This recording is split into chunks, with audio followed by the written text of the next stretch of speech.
What's going on, guys? Welcome back for another video. On this one, I want to make it real quick and simple. We're going to talk about vehicle inspections and emissions. All right. So first, I'm going to dive in on the 5 most common reasons why your car fails inspection. All right. Number 1, windshield wipers. Yes, your windshield wipers. Believe it or not, it's really important to have your windshield wipers working. Okay, if the things are coming off, or if they're scratching your windshield, streaking your windshield, and just damaging your windshield, it's not going to pass inspection. The guys are going to tell you to replace it. They're going to tell you to come back. All right, and that's just a simple fix. You can usually get them for about $10 at Walmart, or usually around $12 at AutoZone. So always check your Walmart first before you go to AutoZone. Number 2, lights. It can be headlights, tail lights, turn signal lights, the little third light in the back of the car, even your license plate lights. All right, you have to check that. Make sure that all the little bulbs are working, the lights on the sides of the cars, the indicator blinking lights are working, or they're gonna fail your car. So you're gonna have to get that fixed and come back. So check those things before you take it. Save you some time. Okay. Number 3, brakes. Your brakes.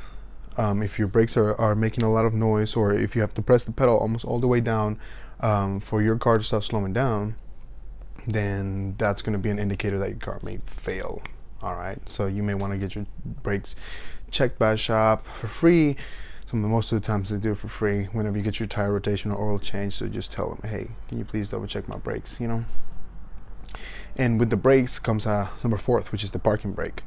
Sometimes this gets worn out real easy, or the cable breaks, and then you engage the brake, but it doesn't work. So they're gonna go ahead and do that, and the way they do is they just pull the car up, they hold their foot on the brake, put it in drive, put the e-brake on, let go of the brake, and if the car rolls forward, then it fails the brake test. So it's got to make sure that even if you put it in drive and you have the e-brake on and you start going, that it doesn't, that car stops, it doesn't roll on you.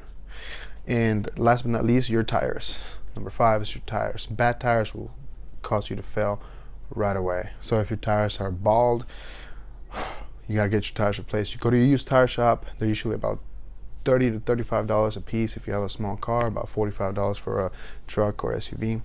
So it's worth looking into. Okay, save you some time and some money from going to an inspection place and then having to waste all your gas and your time and your day running around just to fail your inspection. Okay, sometimes if you're trying to get your title transfer, if you're trying to get your plates and you don't have your inspection right, it's going to delay you on that. All right, now in this next section, we're going to go into what you need to get an inspection done and what all is checked when you go and get your inspection. All right, and it does include all those things that commonly fail. So stick with me real quick. All right, like I was saying, the items you will need for you to get your Texas state inspection is going to be proof of insurance. It can be liability insurance if you own the car outright, or just any form of insurance, right? As long as it meets the minimum Texas requirements. And your driver's license or ID, it's got to be valid, can't be suspended, expired, or anything like that, or they won't give it to you. And of course, your method of payment. You prefer to do a cash or a credit card, doesn't matter. So make sure you go to a place where they accept debit cards or credit cards if that's what you have.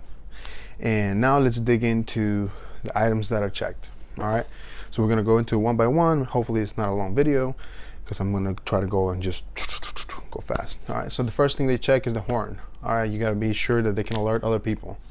The horn, the windshield wipers, I already talked about that.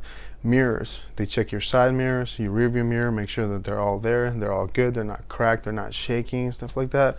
And because that's gonna cause a hazard on the road if you can't see when you switch lanes, Next thing is your steering. They kind of check your alignment to see if your steering goes all the way to the left, all the way to the right, or whatever. They're gonna probably get you to get an alignment done on your car. Seat belts, when you put your seatbelt on, and they check for it to make sure it locks and stuff like that, because if it doesn't lock, then that safety mechanism is already gone and you need to replace your seatbelt. Brakes and parking brake, talked about that already. Tires, can't be bald tires, gotta be full of hair. Just kidding, full of thread. All right, they check your exhaust. And your wheels. Your wheels, they make sure that your wheels are not cracked, that your wheels are still road safety, you know. Your exhaust, they check to make sure you have your catalytic converter on there. Make sure you have your exhaust and it's not like straight piped or it's like non-existent, you know. Any leaks or anything like that, they'll let you know. They will run an emissions test, which of course they'll see how much your exhaust is putting out or whatever by connecting a little OBD scanner to your thing. And they're gonna check your headlights, your high beams, your low beams to make sure they both work, your tail lamps, the red lights that stay on when you're driving, your stop lights, when you press on the brakes, make sure that all those lights come on. Your license plate lights, like I talked about before, they gotta make sure they all work. You can't have one bulb on and one bulb off, you know, that's not gonna work. They also have reflectors. Like it's not a light, but it's like just a little red thing on the back that looks like a plastic light. That's just the reflector. They check for those too, so sometimes if they're missing, they're going to tell you to get them. It's not really that important if you have your lights and everything's working. They check your turn signals, make sure your blinkers work, make sure your blinker fluid's all the way up, because if it's low, they're going to ask you to go and just buy a new set of blinker fluid to replace it. Hit me in the comments if you got that. They check your VIN number. Okay, make sure the car's not stolen, make sure it's a correct VIN number on there, it hasn't been VIN swapped or anything like that. And they check your window tint. Yeah, that's right. I think in Texas, 20% tint is the darkest legal tint you can have. The lower the numbers, the darker it is. For example, 20% is how much light comes in through your window. So 20% is 20% light allowed in. So when you hear that phrase, 5% tint, so you can't see up in my window, means that it's very, very dark and only 5% of light goes through. So some people do what's called limo tint, and then they do 0%. And then there's this thing called double 0%, which in the back is okay, as long as the driver and passenger, the front windows are 20%, the back ones can be completely blocked. It doesn't matter. So last but not least is your gas cap. Like I said, they check your gas cap, they plug it up to this device to make sure that your gas cap doesn't have any leaks, because they don't want any of your gas fumes coming out into the atmosphere, which damages the earth, which I'm sure it does. I'm not an expert in environmental things. Anyways, if you stuck around this far, hey, I want to say thank you so much for watching. This is just my tips in 5 minutes, tips in under 5 minutes for you, so you can save some time and you can know exactly what happens when these people take your car to the back. Oh, and how long does it take? It should take a professional about 10 to 15 minutes to go through all this stuff. Now, that doesn't mean from the time you get there to the time you get out, it's going to take you 10 minutes. It's going to take you about an hour, 45 minutes sometimes. I don't know, these guys are slow usually. But I'd rather them take their time and not rush through anything, because that's how parts get lost, that's how tools get left in the car, and that's how bad reputation goes. Remember, good business is not fast, fast business is not good. All right, that's my tips. Hit that like, hit that share, hit that subscribe button.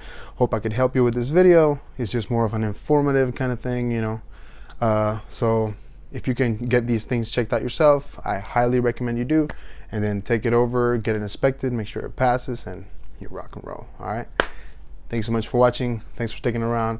Hit that like and subscribe button. Let's rock and roll. See you in the next video.